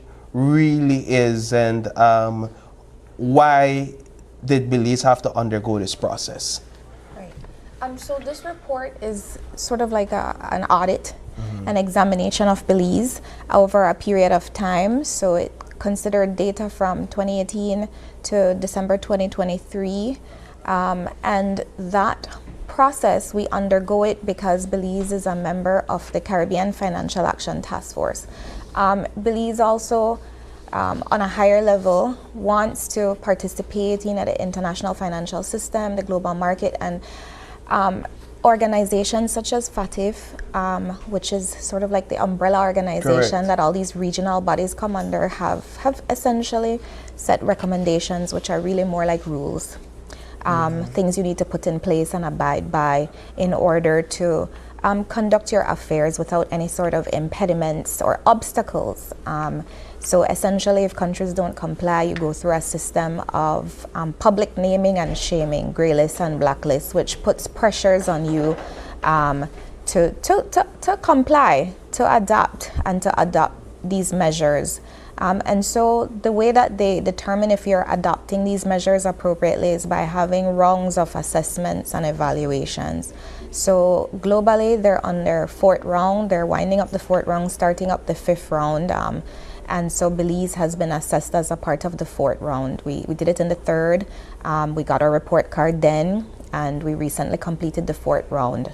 What has the progress been since the first report card in comparison to what we have seen yesterday? Yes, so I definitely want to start by saying that the recommendations, they keep being adjusted and revised, but notwithstanding, there's some essential elements that keep repeating themselves, like criminalization of money laundering, your measures against terrorism financing, investigating, prosecuting, and all of these things, confiscation measures, they repeat themselves. So essentially in the third round, Belize was did not have a stellar performance by any measure. That time the metrics was that you had to comply with 14 key and core recommendations. We did not comply with, I think all but 2. So the results were very poor in the third round, and that's because in the third round the focus was on just having the measures and laws in place. Oh wow. So in the fourth round now, there are 40 recommendations, and now they've set some metrics in terms of how you assess or look at how well countries are implementing their laws and their mechanisms. So there are 11 of those, so we're assessed against those metrics now. Minister Koi, you are a member of parliament within the Senate, and one of the things I think we saw in either 2022 or throughout 2023 was a slew of legislation being passed through the House, and at the time perhaps the language was too technical for people to understand. A lot of people were questioning, why are we pushing through so much of these legislations, and always referring to the financial FATF or CFATF. This brings it all into perspective, doesn't it? Yes, I mean, we had to take a long view. We had to have a plan as to how we get here. This is the goal that we wanted to achieve, and to get to that point we had to do a lot of work. The Prime Minister back in July of 2022, being aware that we would be going through this process for really a couple of years, 2023 into 2024, took a position, let's intensify our efforts. We hired a consultant to assist us. We put the additional budgetary resources towards this endeavor, and we put the time and the effort. The National Anti-Money Laundering Committee fully engaged the agencies and the individuals that make up those agencies played a huge role. They were instrumental in pulling together what we needed to accomplish, led by director here of the FIU, to get the draft legislation put in place. We had to then take those to cabinet, get the approvals of cabinet. There's back and forth even at that level, and then go to the legislature. One of the things I want to actually highlight, especially at the outset of the slew of legislation we had to put forward, was the resistance that we got especially at the Senate and the non-profit organizations. We had the NPO bill. I remember that. And that we had significant delays because of the resistance to the enactment of that law. That delay actually put us into some difficulty with the EU. I think it was the OECD and the EU in terms of timing. It didn't ultimately affect us on this because we eventually got the law in place. But when we speak to the 40 recommendations, 38 out of 40 was compliant, and one was largely compliant. Or two largely compliant. One of those has to do with the NPO. So I think it's important for all of us to be cognizant of the international obligations that we have, and to work on a collaborative basis to making us achieve goals like this. So that, I think, shows the type of work that needed to get put in. We took on the concerns, tried to address those concerns, but at the same time deliberately move forward to to getting all the legislation in place so that we are able to meet technical compliance standards. And now it comes full circle. Yes. I want to take an opportunity to highlight some of the key elements of the assessment or the evaluation that Belize would have had to meet, just to have our viewers understand the level of this evaluation and the areas that we have grown since our last assessment, or improved, I guess I should say, since our last assessment, and also areas that we still need to work on, because I understand that it wasn't a complete, perfect evaluation or scoring. Nonetheless, still a large improvement. Let's dissect for a moment what the assessment involved, or the evaluation involved. Right, so the assessment takes place over a period of about 18 months. Typically, ours was about 2 years just because of how the dates fell. And it starts with us initially doing a pre-on-site training for all stakeholders that was facilitated by the CFATF, sensitizing them to what the process would entail. And these stakeholders would be? A lot of the NAMLAP members, so customs, tax, police, FIU, Office of the DPP, the supervisory authorities like Central Bank and the Financial Services Commission, and private sector. So members of all the entities that have obligations to report, like banks, credit unions. Okay. Yes, that's pretty thorough. Yeah. We just had customs on moments ago talking about that collaboration, so this also ties in perfectly with that. Certainly. So there's a meeting to sensitize them in what's taking place. Yes, so that took place about 2 years before. Okay. And then following that meeting, our first big deadline was to submit to make a submission on what our laws are. So there are 40 recommendations that encompass, in my opinion, just about everything. But yes, it goes from your criminal laws to your extradition laws to how you, what regulations you have to deal with mutual legal assistance, your customs laws, your terrorism financing laws. So we had to make legal submissions on all of these things and outline not just laws, but processes and procedures. So anything that documents what you're supposed to do. So that took us a few months to do and to submit that. During that time, the assessment team processed that information and sent loads of follow-up questions back to us that we had to respond to, while we also had to work on outlining what our mechanisms are for implementing these laws. So that's our effectiveness submissions. So that was another deadline that came about the beginning of August 2023. And then, of course, we go through a round of back and forth with the assessment team where they ask follow-up questions to clarify that information. And I suppose once they cemented their appreciation of that information, they came to Belize for an on-site visit, a team of about 6 persons. And they were here for 2 weeks. So we were in 2 weeks of meetings with all of the officers from these different agencies that I just referred to, as well as private sector. So in that time, they interviewed just over close to 200, about 170 something persons. They conducted interviews with where they really drilled down. So if we said that this is our process for dealing with declarations, then they'll literally ask you, so what's your process to verify our information, to verify what we said in our submissions, if it's accurate, and if the officers and the people who are actually carrying out the work can speak to this.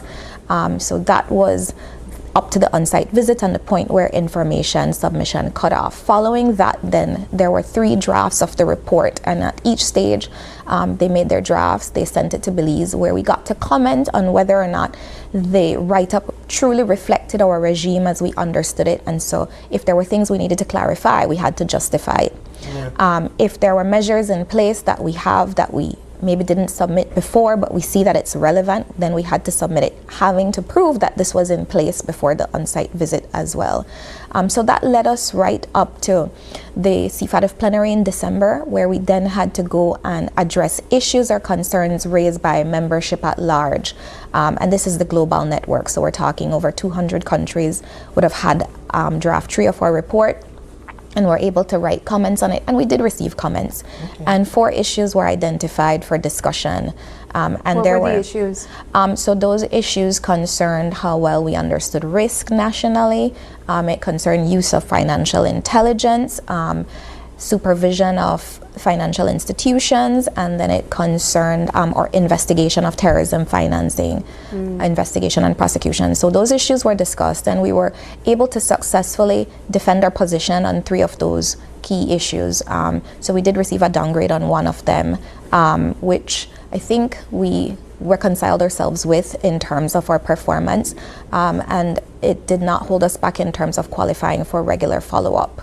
Yeah, this, I mean, again, thorough, in-depth investigation on their part. Yes. If you would. I like the word investigation. Yeah, I mean, they're really digging deep, going to the man on the ground, if you would, to ensure that what the executive team is saying is actually what is being implemented on the ground in whatever department. Minister Koye, why is it important for us to avoid this grey listing or blacklisting, as they refer to it? What negative effects does it have on countries like Belize? Well, we are a participant in the international financial system. When you get, well, I would say it's critical for us for trade. If we trade in goods or services, which we do, we import all our fuel, for example, and energy depends on how we drive, etc. Depends on those imports. We import a lot of stuff. In order to import, we have to be able to pay, and so we need the international financial system to be able to pay for what we need.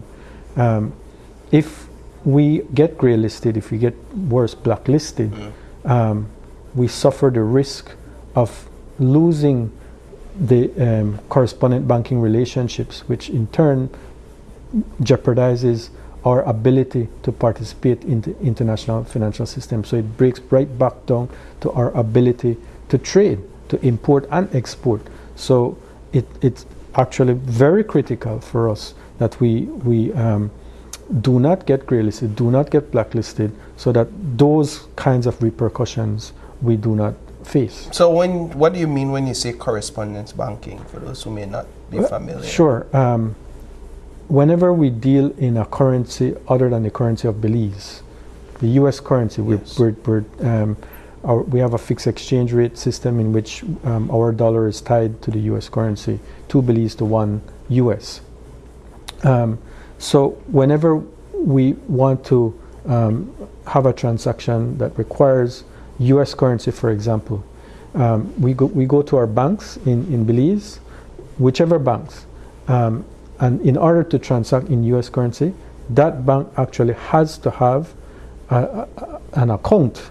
It has to have that bank has to have a bank account with a US bank, and that US bank then only through that account will the Belize banking institution be able to transact in US currency. Okay. There's no other way so far as transacting in foreign currency other than having that correspondent banking relationship. So grey listing or blacklisting is basically them saying we kind of sketchy about on the money.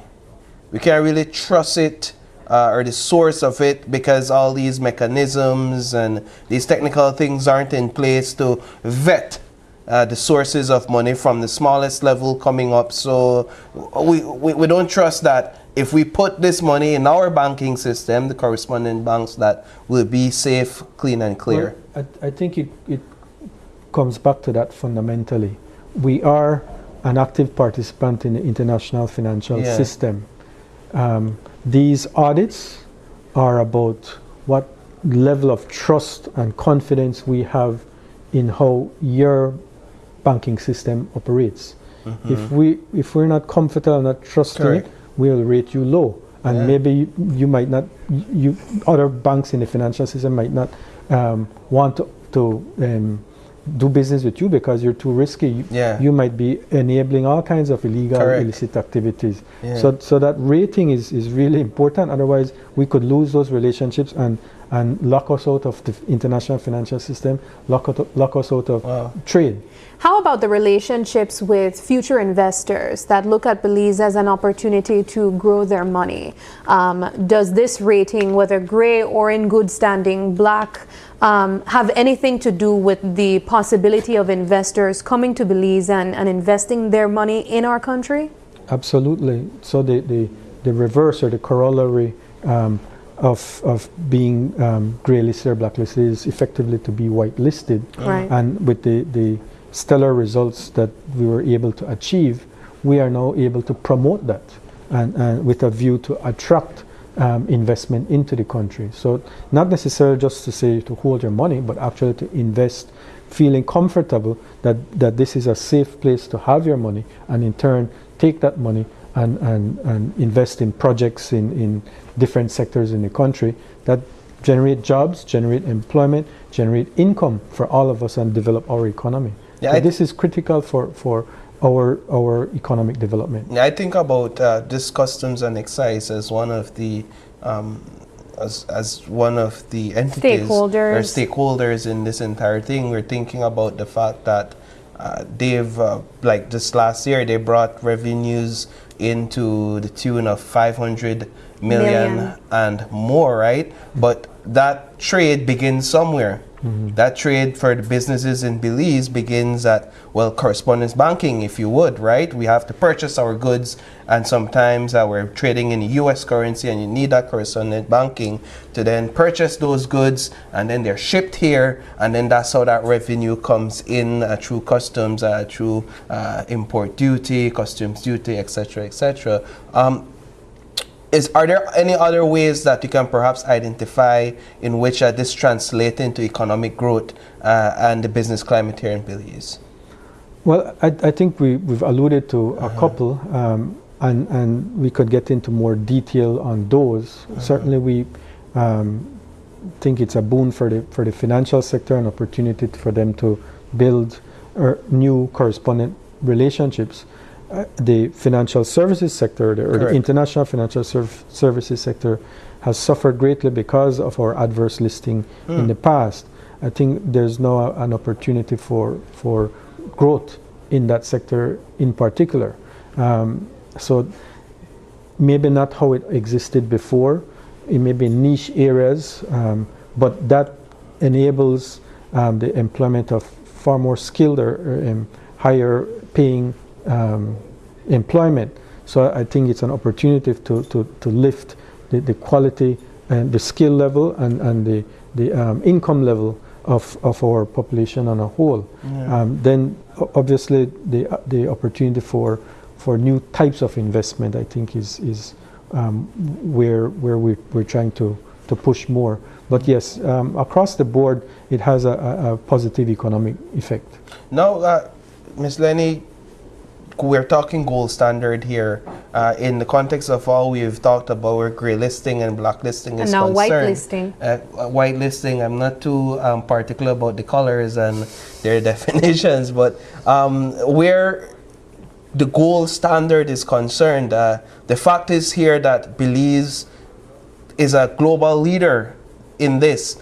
Let's talk a bit about that and what it meant for you and your team to see us positioned at this level and to have Belize being highlighted for something positive like this.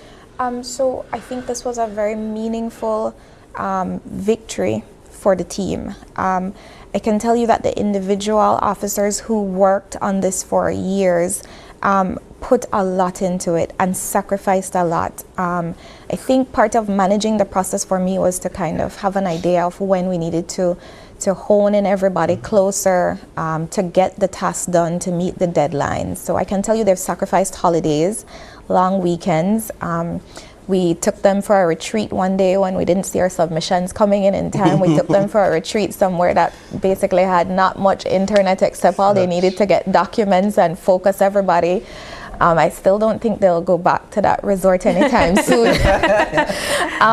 But yeah, I can say that the team, the public officers that worked behind this sacrificed and put in a lot of blood, sweat, into the effort. And so I think for them to do something and to accomplish something so monumental meant a lot and gave them a great sense of pride. Put it into perspective for us to understand how Belize stacks up against our counterparts. Right. So when we look at our results, and remember we're looking here at technical compliance as well as effectiveness. From technical compliance, having done your first attempt, Belize stacks up at the top of the pile globally.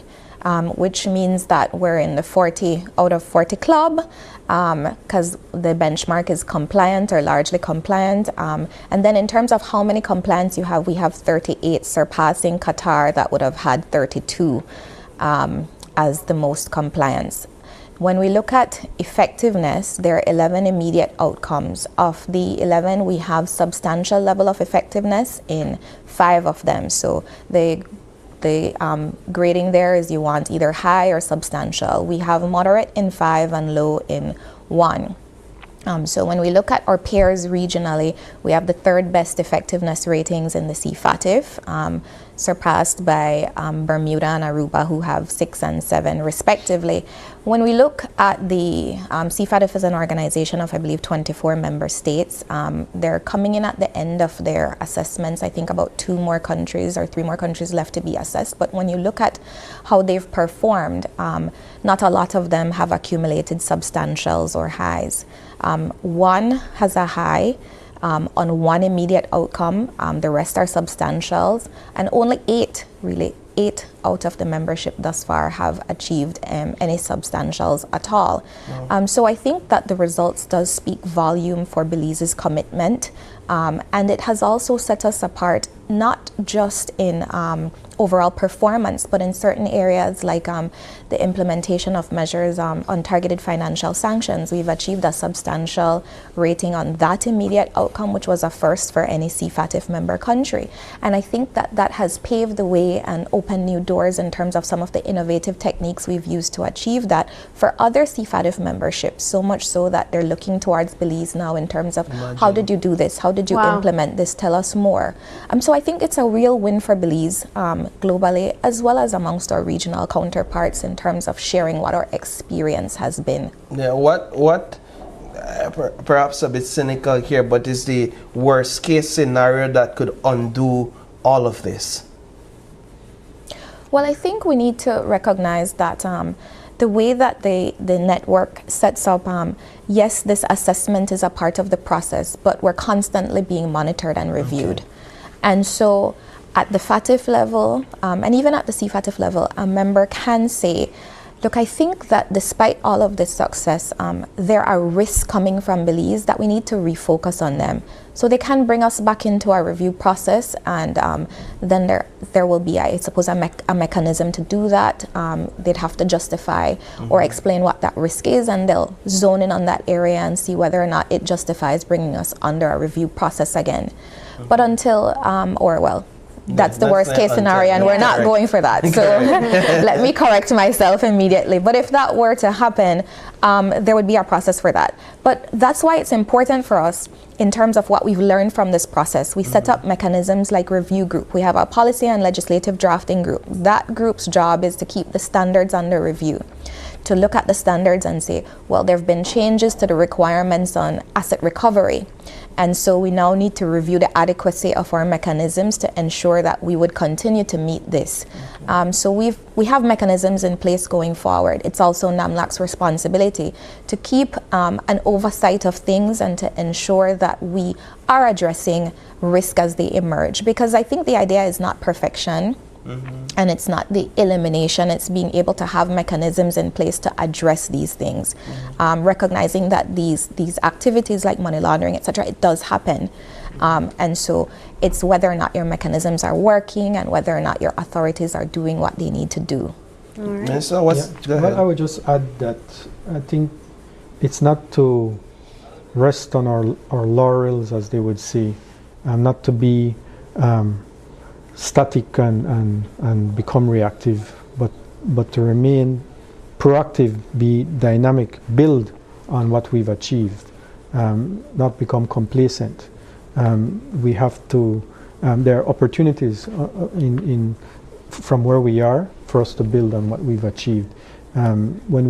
For example, with this type of rating, we can look at building new double tax treaty agreements with countries, our neighboring countries, countries we trade with, countries beyond, that enables more investment or makes investment into Belize even more attractive. Yes. So things like that we now have a better opportunity to better negotiate for.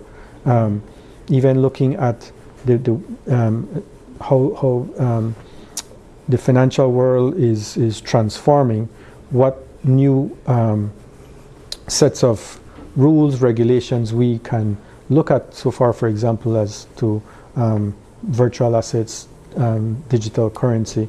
We have to be able to develop proper regimes that address those things. So we can build from what we've achieved and make Belize a real player in the financial system of the future. Well, this has been a wonderful conversation. Again, a huge congratulations to your entire team that have been able to pull this off throughout the course of two to 3 years thereabout. This is huge news, I think, for Belize's investment opportunity as well. And so as we wrap up the conversation, I'll give you guys an opportunity to share some final thoughts with our viewers. I think I just wanted to underscore that we recognize this victory, but as Minister Koi said, we continue to work, we continue to build. We do take a moment to pause and reflect, but the work certainly doesn't end here for the authorities, because we recognize the importance of ensuring that we maintain what we've achieved and build on it.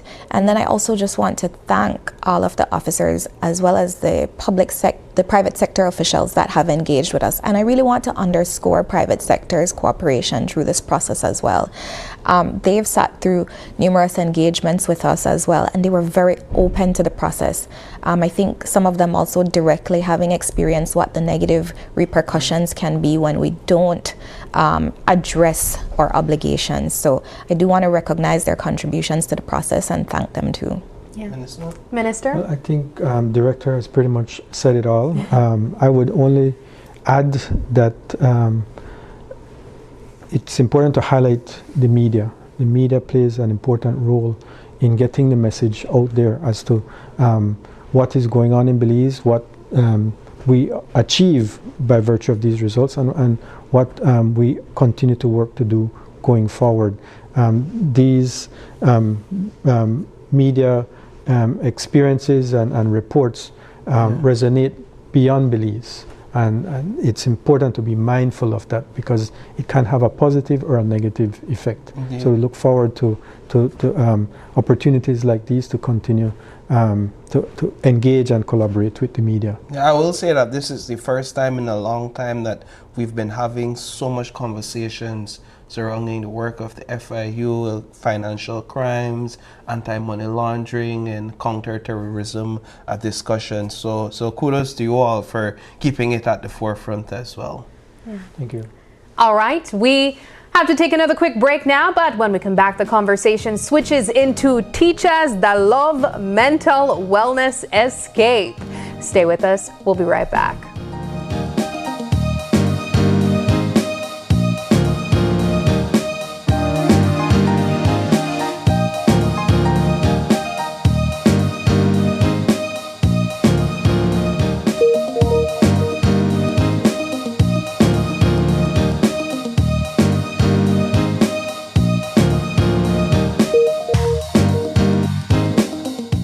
Implementation plan is to replace the high-pressured sodium lights, better known as HPS lights.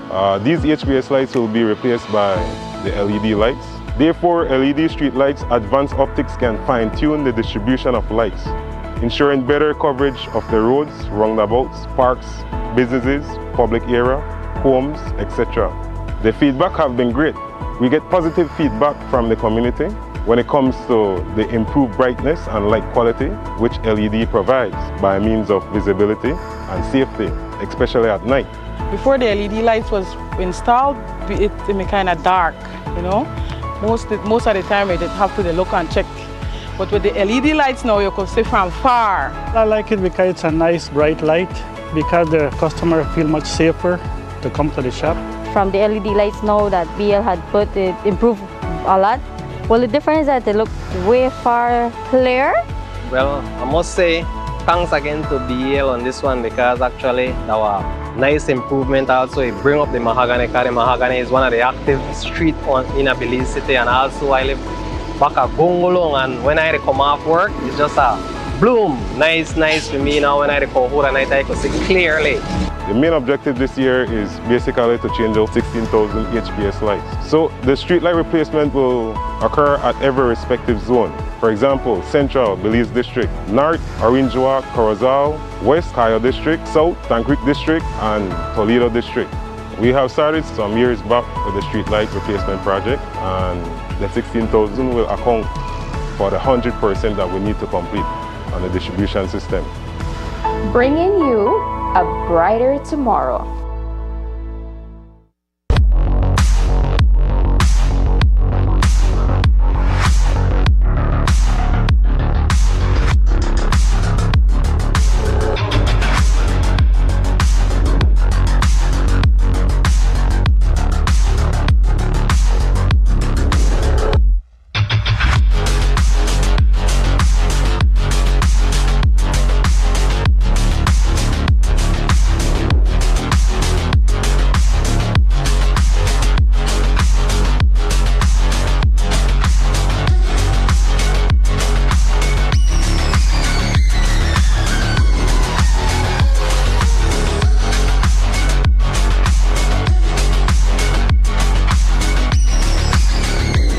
Get your body sculpted with gym equipment and accessories from Belize. Quality and savings.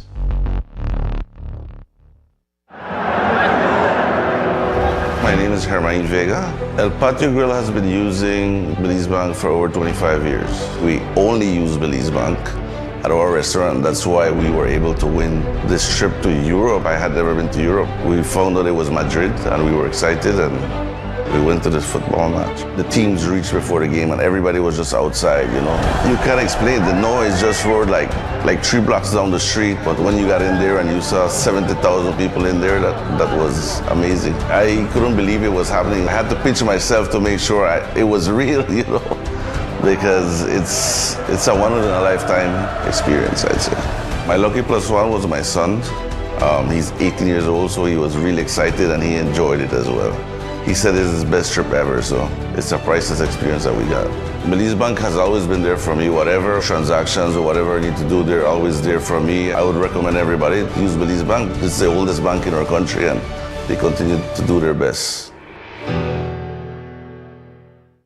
My name is Leomar Langzert, and I'm a teacher, and I bank with Belize Bank Independence Branch. What I enjoy is the safety features that the app offers. I have a sense of not having to worry or be concerned about somebody finding my password and username to sign in the application because of the use of the one-time password. And another feature that I love, that I use the most, is how the app synchronizes with my fingerprint on my device. I enjoy the rapid and easy, seamless process to apply for loans through the Belize Bank, and I don't have to be having too much back and forth to visit or take time to visit the bank. They also start to offer the online applications through the app for loan applications, which I believe is very neat. I would definitely recommend Belize Bank to other teachers because one of all the features and advantages that the app offer, with these online that Belize Bank offered, is basically everything that you can do in the palm of your hand. So I would definitely recommend the bank to other teachers.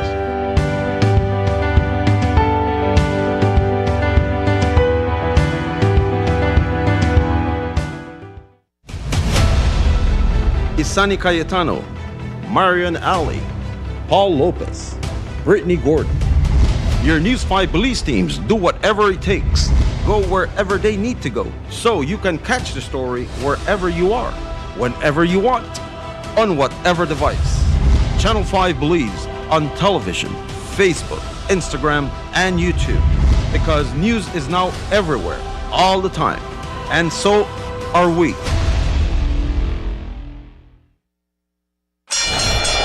Ladies and gentlemen, this is what you've been waiting for. In this corner, we have the masters of limitless power and unbeatable connection. Pioneers of 4G LTE in Belize. It's the undefeated champion, Smart. And in the other corner, struggling to keep up, it's the other guy. Fight!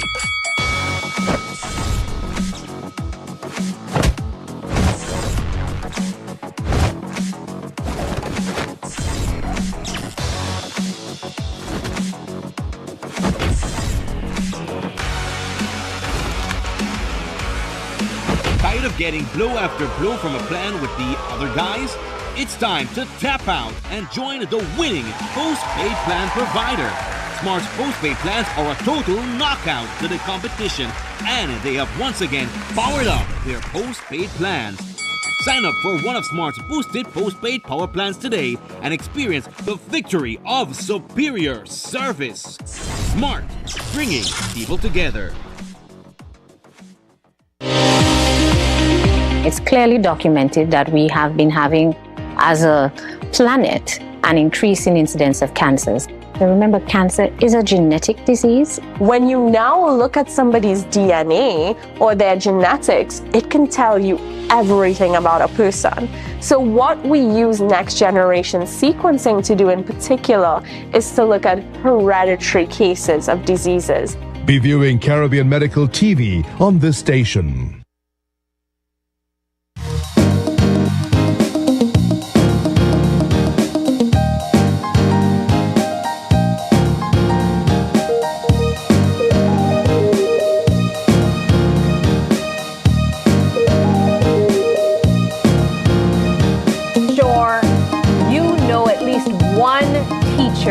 That have poured into their classroom, into their profession. And you would know, if you know a teacher, they certainly do need a break sometimes. And so this morning, our final conversation is about a mental wellness escape that will be offered to teachers who certainly do need that break. This morning, we are joined by representatives of Excalibur Adventure Park. We have here with us Francis Kukul. He is the ambassador and lead guide. And also with him is Ruby Reyes, the co-founder of the Paine Treasure Troves Learning Center, as well as Oneida Kukul, the reservations and marketing manager, also representing Excalibur Adventure Park. Guys, thank you so much for joining us, and welcome. Thank you. Thank you. So I started off by saying, you know, I'm certain that we know at least a teacher or two that have poured into their professions for many years, that have taken on kids in their classroom like their own. And that comes with its own stress. And with that, relaxation sometimes is hard to come by.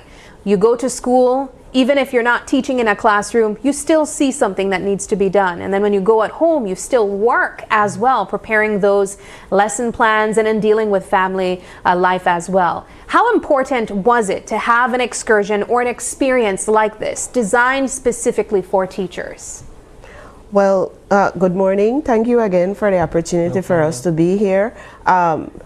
You sounded like a teacher. I grew up with teachers. Because you just captured perfectly, you know, our reality, you know, of giving back to our students, you know, having to take time away from our families because of, you know, our commitments to the job. So at PTTLC, we are all about creating opportunities for persons to develop personally and professionally. Right. And so with, you know, mental wellness being a very important factor of being able to perform in the classroom, we felt that, you know, we wanted to create this experience to highlight a different kind of love. Valentine's Day is coming up. We wanted to look at not just romantic love, but unconditional love that teachers often pour into the students, that is sometimes not reciprocated until you become adults and you see the value in what you were being taught. Also platonic love with their teacher peers too. Right. Only a teacher understands the struggle you go through, I guess. Yep. You know, there is that one teacher who you can go to, you know, with whatever it is that you're going through. And oftentimes this profession is a thankless job, so we really wanted to create the space where the teachers can get together with their friends and, you know, just have fun. And what better way to do that than at Excalibur Adventure Park? Yeah. You know, I've personally been there, and it was a wonderful experience. What I noticed as well was that as an educator, it also created a space for me to think of how I can use this space experience to promote learning. So for instance, I taught geography, and they have a cave system at Excalibur, and I was looking while we were engaging with Francis on the tour, you know, at the different cave formations, and I was thinking to myself, you know, I can use this in my classroom. Yeah. But it's not about teaching for this promotion. Yeah, it's about the relaxing. teachers relaxing and enjoying themselves. So we are offering 2 packages that they can choose from. All right, so before we get into how you can sign up for all of this, we want to find out more about Excalibur and what takes place over there. So, Mr. Coco, let's get to you first to talk a bit about how Excalibur and relaxation go hand in hand. Well, Excalibur, we opened up in March of last year, so we're coming around to our first 1-year anniversary of being open to the public. We offer 4 different activities. It's team building activities. They're fun, they're safe. We also have nature trails, and we have some natural pools because we're bordered by the Manatee River. So that is some of the activities that people can come and enjoy and relax. The 4 activities are zip lining. We're the first company in Belize to be hands-free or break-free for the client. So what that means is the client does not have to brake.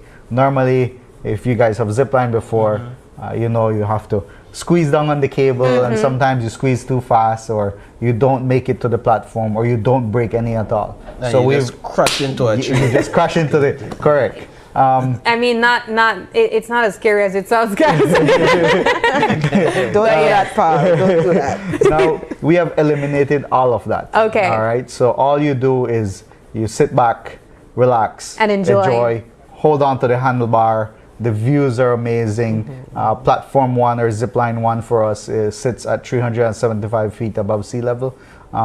From that height, you can see the lagoons that's in front. And you can also see into the Manatee Forest Reserve. So you get the best of both worlds. Now, a lot of people might ask, but how do I brake? We have the latest and state-of-the-art technology, which is a zip Kia, and he comes out on the line. It has some clippers or pinchers, and he captures your pulley and brakes for you as you come in. Thank God. Nice. So, you know, you don't have to worry about not braking. So that's one of the activities. We have 5 lines. The longest is 1,000 feet long, and the fastest at 18 to 25 miles per hour during your descent. I see a little mini bridge. That going. mini bridge is... That's where I draw the line. Yeah, I was going to say, it's a no for me. That's the second activity that we do. Oh my gosh. That's called the Via Ferrata. It's an iron pot. It was developed during World War I in 1914, and it was used in the Dolomite Mountains for soldiers to cross from one mountain to the other. Oh my goodness. It later on became an adventure sport, and it's a safer way of rock climbing. So you have handlebars, you have staple bars that you're climbing on, and then you're going to get to those suspended bridges. The bridges, you're at all time you're in a harness, and you're connected to a continuous safety device system that goes throughout the entire system. So the course is 1,000 feet long. The longest bridge is the Tibetan Bridge. That's 265 feet long in length, and it takes you from one side of the valley to the other side. Sheesh. So it's amazing. It's a lot of fun. What sort of physical condition do you have to be in to participate in these activities? Moderate. We've had our oldest at 87 years to be exact. And the youngest to do the Via Ferrata was a 5-year-old. And the zip line was a 4-year-old. Just turned 4. Yeah, I mean... Start them young. I know, then it won't be like me and Paul. All right, so just before we continue, Ms. Coco, let's talk a bit about how Excalibur has been putting themselves out there. What has the reception been like as well from people who visit and really get to experience what you have to offer? Yes, I think one of the greatest things that have happened to us since we opened is receiving very positive feedback from the local community. Belizeans have been our ambassadors, so to speak, and so we've established ourselves in a position where if you haven't heard of us, you've seen us or you've seen our logo, Yes. you've seen our pictures. So I think that has been something very positive. We're still in the process. I mean, we're relatively new, but we're still working very, very hard with our marketing efforts to position ourselves in a place where we are getting also the foreign income to the adventure park. Right. Now, Miss Reyes, I want to go back to you as well, just to keep things into perspective. This is a collaboration. Let's talk a bit about some of the initiatives that you all are engaged in over there, so people could understand the larger scope of your mission and your vision. So I know you work with children as well as another part of your work. Yes, so Pioneer Treasure Trove Learning Center is a community-based organization that was founded in 2020 in response to the COVID-19 pandemic. So it was started by three educators, myself included, Nisa Caetano and Aisha Castro, who are both currently working and studying in Taiwan. And so before they migrated, we were talking about what we were witnessing in the classroom, that students were unable to complete their packages, and students were, really falling behind, and parents as well did not have the capacity to support them. So we decided to come together to offer free tutoring services to the students, but we realized that there were other factors that were preventing them from being able to complete the packages. So some of the issues that were happening at home, so their mental health was an issue. And so we decided to expand our programs to also include what has been coined as our Paint with a Purpose session, where we use art therapy as a way for them to channel their emotions. And we've also partnered with NCFC to sensitize them of their rights, because at PTTLC, what we try to do is to help persons problem solve by raising awareness to the services that they can access. So NCFC shared with them, that these are your rights. If anything is happening, this is what you can do. We've also partnered with Autism Belize, because we've recognized that there are some learning challenges that go beyond what our organization can provide. So I must say big thank you to all our partners who have been able to allow us to bring our services to the public, because we come for PG. Right. There isn't much that we can do with the limited resources that we have, but by working together, which you can see in our logo here, we're able to meet our mandate. Now the big question is, what are the packages or the offers And when can we take advantage of it? When and how we can take advantage of them? So we're offering two packages. There is the chill package, and there is also the adventure package. So the adventure package is what Francis was describing, where you will do, the rock climbing. There is also the Kopali Cave that you can visit. There are the nature trails. What else is in that adventure package? So there is the nature trails, and then there's the natural pools, where they can go and relax and have some fun, have some downtime by the waterside. So we keep trying to add new things. Once they get there, they can definitely add on to the package. So they can add on a zip line, they can add on a river tubing. We just opened a river tubing on the Manatee River. It's really nice, chill. It gives people a chance to get in the water. It's a 30-minute tubing in total.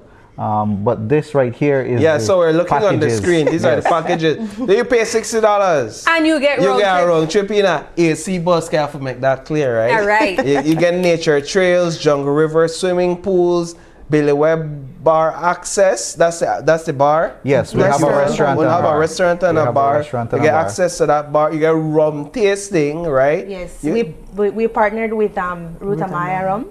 Oh, so lovely. we have them on display, and that's the rum that we're giving, I like it. featuring at our adventure park. Yes. Sounds very upscale. Drumming and dancing, Panthera Playground. I know the Panthera touch Playground. a little bit on the drumming and dancing. We're working with the Creole culture from Gales Point. Oh, nice. You guys might know Emmett. Fantastic. And he does his drumming, the sambai, the brokdong. So that is why we will have a live performance from, you know, 2 drummers, 2 dancers. So guests are able to interact with the drummers and learn about the Creole culture. And that's only one.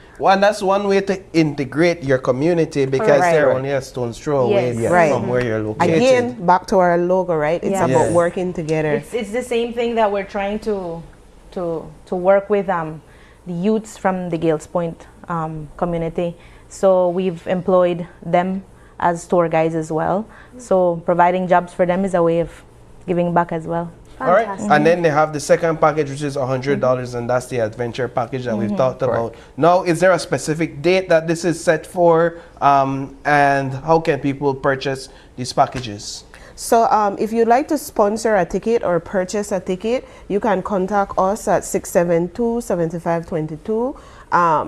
And we will send you the link, or you can just give us your name and you can make a reservation and then make the payment. The banking information is on the flyer, but you can call us and we can provide you with this information.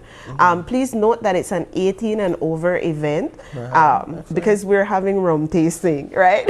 Yeah. So it's an adult only event, but you don't need to be a teacher to participate. That's what we wanted to know right there. I mean, it's not limited to teachers. It's not exclusive to teachers. But it's designed for teachers. Right. So we encourage you to round up the squad, you know, make it a hot date if you need to. Or a staff trip even. A staff trip. Hopefully got enough space to facilitate the crowd that will come. We do. Yes, we do. Okay, our carrying capacity for tours is 100 persons per day. So. All right. Well, you guys are set, man. I mean, this is exciting. I think my final question is, are there dates that this promotion will last for? Yes, sorry, didn't give you said February 15th, yes. right. Okay. But there is also another promotion that Excalibur is offering for. You guys want to speak on that? Yes. So we're doing the Valentine's weekend promotion. So you get to do up to 4 activities for $75 Belize plus GST. So, you know, if you can choose which activities you want to do, which you want to put on one side, but it's all about having fun, bringing your family, friends, anybody, and just, you know, have a fun time in a very beautiful, adventurous setting like Excalibur. One of the things I've always appreciated about you all is your prices. You make it affordable. We always talk about, these venues, they're inaccessible to Belizeans because of the prices, but you all, kudos to you all for making it accessible and available just by your pricing alone. Well, we're sold. You might be seeing 1 or 2 of us from Channel 5 conquering our fears. That's right. Or I might just be getting the chill package, because I don't know about that bridge across the 2 mountains. I can't turn back, right? You can't turn back. I'm gonna stay on the ground where I can touch. But guys, it's been a complete pleasure. Thank you so much for joining us. Thank you, guys. And we look forward to stopping by at some point. Yes, and even we encourage more teachers to take advantage of this. As we opened and simply said, is they deserve this and much more. The work that is poured into this profession, I think, speaks volume. You see it in the children that graduate and become professionals on their own. We can't be anything without a teacher involved. And so kudos to you guys, and we wish you all the best. Thank you. All right, and that does it for our show this morning. We want to say a huge thank you to all of our guests who stopped by, and also you guys for tuning in with us. It is January the 28th, and if you're celebrating a birthday today, happy birthday to ya. And if you'd like to give a birthday shout out, or if you have any questions, comments, or concerns, you can send us an email at oye@channel5belize.com. And you could also catch us on Facebook at Open Your Eyes BZ. I know there's a phone number as well. Yes, I was going to say that, and I think it's 675-2555. And you can also catch us on Instagram at OYE Belize. Thank you so much for joining us, and please do us a favor and join us again tomorrow when you open your eyes. And start your morning right. Until then, keep your eyes, your mind, and your hearts open. Have a wonderful Tuesday.